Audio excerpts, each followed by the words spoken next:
साष्टांग दंडवत प्रणाम किया है। कहा गोविंद मैं जानता हूं आप कालों के काल स्वयं महाकाल है। अरे जब स्वयं महाकाल पांडवों के साथ हैं तो एक पितामह तो क्या यदि लाख पितामह भी जा जाएं तो भी पांडवों का बाल भी बांका नहीं कर सकते, क्योंकि आप पांडवों के साथ हैं। हे प्रभु मैं तो केवल आपसे एक वचन लेना चाहता हूं। कहें पितामह।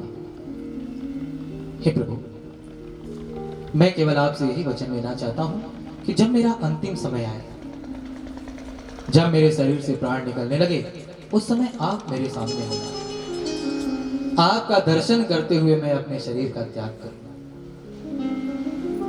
इतना तो करना स्वामी जब प्राण तन से निकले,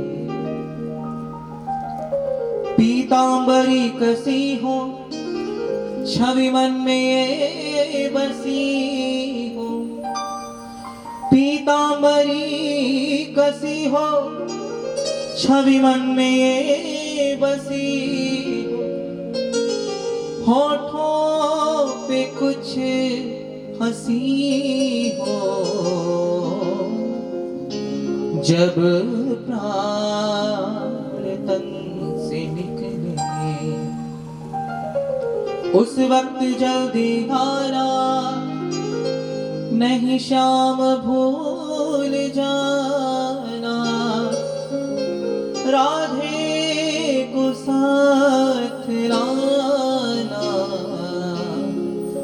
जब प्राण तन से निकले। भगवान ने पितामह भीष्म को वचन दिया है। आज जब पितामह भीष्म ने दूर से भगवान को आते देखा, समझ गए लगता है मेरा अंतिम समय आ गया है। अपने उसी वचन को पूरा करने के लिए प्रभु आ रहे हैं। भगवान ने आकर के पितामह भीष्म को प्रणाम किया। पितामह भीष्म ने भी मनी मन भगवान को प्रणाम किया।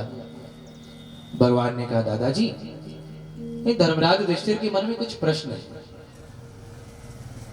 पितामह भीष्म ने कहा कृष्ण मैं इनके सारे प्रश्नों के उत्तर दूंगा, लेकिन मेरे मन में भी एक प्रश्न है। सब एक दूसरे का मुंह देखने लगे, भाई पितामह भीष्म के मन में कौन सा प्रश्न है? भगवान ने कहा कहें पितामह क्या प्रश्न है?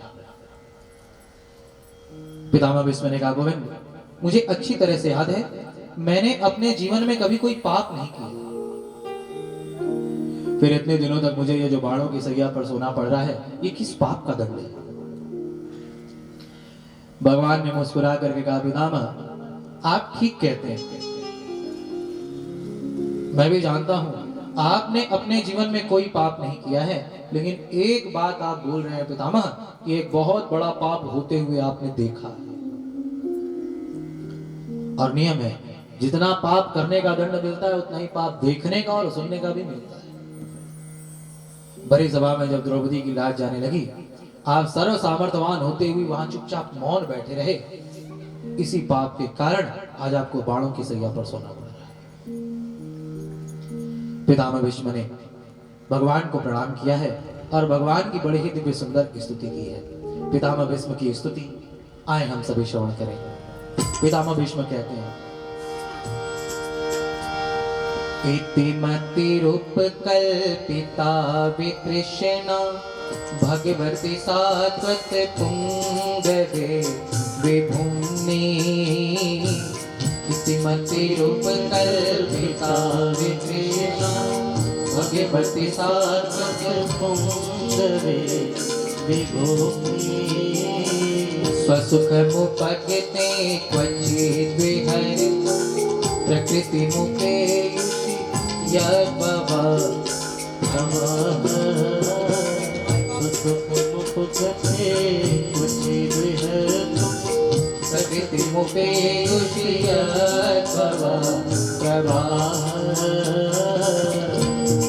पितामह भीष्म कहते हैं प्रभु आज जाते जाते मैं अपनी बिटिया का विवाह आपसे करना चाहता हूं। सब एक दूसरे का मुंह देखने लगे, अरे राम राम राम। पितामह भीष्म तो बाल ब्रह्मचारी है, इनकी बिटिया कहां से आ गई भाई? पितामह भीष्म कहते हैं प्रभु इति मति रूप कल्पिता, ये जो मेरी बुद्धि है ना यही मेरी बेटी है। अब तक ये मेरी बुद्धि संसार में लगी हुई थी, लेकिन आज जाते जाते अपने इस बुद्धि रूपी बेटी का विवाह मैं आपके साथ करना चाहता हूँ। हे प्रभु मेरी इस बुद्धि रूपी बेटी का हाथ आप पकड़ लो।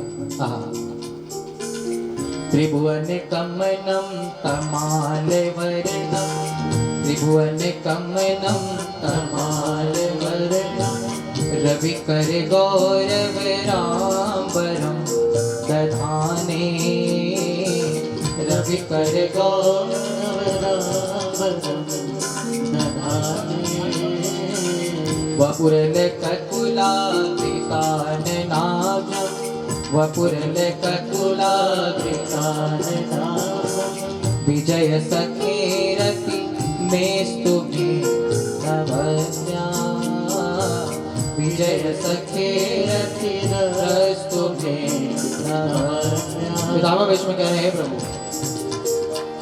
आपके सिर पर सुंदर मोर का मुकुट शोभायमान होता है, आप गले में वैजंती माला धारण करते हैं, आपके दिव्य सुंदर स्वरूप को देख करके तो करोड़ों कामदेव भी लज्जित हो जाते हैं। अब जाते जाते मैं आपसे यही प्रार्थना करता हूँ आपकी ये दिव्य सुंदर छवि मेरे हृदय में बस जाए। सखी बचो निगम्य मध्य, सपदि सखी बचो निशम्य मध्य, निज पर योर बल योरथम निवेश, निज पर योर बल योरथम निवेश। कहते हैं प्रभु ये महाभारत का युद्ध युधिष्ठिर अर्जुन भीम नकुल सहदेव ने नहीं जीता। ये पांचों पांडव समझ रहे हैं कि हमने महाभारत का युद्ध जीता है, लेकिन प्रभु युद्ध के मैदान में मैं स्पष्ट देख रहा था कि उस युद्ध के मैदान में अर्जुन के रथ पर बैठ करके आप जब अपने नेत्रों से कौरव सेनाओं की तरफ देखते थे तो आपके देखने मात्र से ही सारे के सारे कौरव सेना के वीर काल के गाल में समा जा रहे थे। महाभारत का युद्ध तो स्वयं आपने जीता है। हे प्रभु उस युद्ध के मैदान में आपकी जैसी शोभा हो रही थी, मैं आपसे यही मांगता हूँ आपकी वो दिव्य सुंदर छवि मेरे हृदय में बस जाए। अंत में कह रहे हैं स्वनिगम पहाय मत प्रतिज्ञा, मृत मधि कर तुम वप्लुतो रथस्थ, धृत रथ चरणों भया चलतु, हरि वहन्तु मिमं गतो तरीय, इति मतिरुपकल्पिता विकृष्णा, भगवती सात्वत पुंगवे विभूमि, भगवती सात्वत पुंगवे विभूमि, भगवती सात्वत पुंगवे विभूमि। प्रेम से बोलिए भक्तवत्सल भगवान की जय। पितामह भीष्म कहते हैं प्रभु मेरे प्रतिज्ञा की रक्षा करने के लिए आपने स्वयं अपनी प्रतिज्ञा को तोड़ दिया। महाभारत के युद्ध के समय भगवान कृष्ण ने प्रतिज्ञा की कि महाभारत के युद्ध में मैं कोई भी अस्त्र शस्त्र नहीं उठाऊंगा। पितामह भीष्म ने सुना तो कहा अच्छा मैं भी प्रतिज्ञा करता हूं कृष्ण को अस्त्र शस्त्र उठवा करके ही मानूंगा। अब दोनों अपनी अपनी प्रतिज्ञा पर लौट गए। एक दिन पितामह भीष्म ने युद्ध में ऐसा पराक्रम दिखाया, ऐसे ऐसे बाण मारे कि अर्जुन धाराशायी होकर के रथ से नीचे गिर गया। भगवान ने सोचा अरे ये तो मेरे प्रिय पार्थ को मार ही डालेंगे। भगवान को क्रोध आया है, भगवान तुरंत रथ से नीचे कूद पड़े हैं। कुछ भी नहीं मिला, भगवान ने तुरंत रथ का चक्का निकाला और रथ के पहिए को लेकर के पितामह भीष्म को मारने की तरफ दौड़ पड़े। जैसे ही पितामह भीष्म ने भगवान को अपनी तरफ आते देखा, तुरंत पितामह भीष्म भी रथ से नीचे कूद पड़े हैं और भगवान को साष्टांग दंडवत प्रणाम किया है। पितामह भीष्म कह रहे हैं प्रभु उस समय युद्ध के मैदान में आपकी आंखें क्रोध के कारण लाल लाल हो रही थीं। ऐसा लग रहा था मानो साक्षात भगवान सूर्य ही प्रकट हो गए। आपका सांवला सुंदर सलोना रूप है, आपके काले काले घुंघराले घुंघराले बाल आपके मुखमंडल पर आ रहे थे तो ऐसा प्रतीत हो रहा था मानो हजारों भौरें किसी नील कमल के ऊपर मंडरा रहे। आपका दुपट्टा थोड़ा सा खिसक गया था, आपके होठों पर थोड़ा सा गुस्सा लग रहा था कि आप बड़े नाराज हैं। आपका मुकुट भी थोड़ा सा टेढ़ा हो गया था। आपका ऐसा सुंदर स्वरूप, हाँ, आपने हाथों में रथ के पहिए को उठा रखा है